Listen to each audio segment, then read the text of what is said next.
જમ્મુ કાશ્મીરના રામબનમાં અચાનક ખરાબ હવામાન થવાના કારણે ગુજરાતી મુસાફરો ભરેલી બસ ફસાઈ ગઈ છે.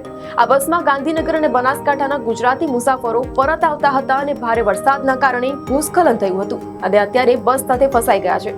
એટલે તાત્કાલિક જ બનાસકાંઠા કલેક્ટર મિહિર પટેલે જમ્મુ કાશ્મીરના કલેક્ટર સાથે ટેલિફોનિક વાત કરી હતી.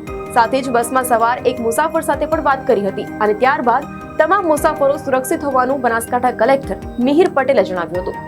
બનાસકાંઠા કલેક્ટરે જમ્મુ કાશ્મીરમાં કલેક્ટર સાથે વાત કરી બચાવ અને રાહતની કામગીરી શરૂ કરાઈ છે.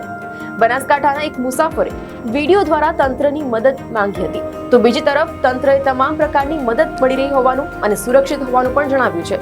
ગુજરાતના પ્રવાસીઓ ફસાયા હોવાની માહિતી મળતાની સાથે જ ગૃહ રાજ્યમંત્રી હર્ષ સંઘવીએ ગુજરાત પોલીસને જરૂરી પગલાં લેવા માટે સૂચના આપી છે.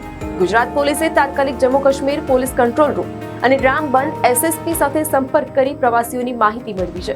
તમામ ગુજરાતી પ્રવાસીઓ સુરક્ષિત છે.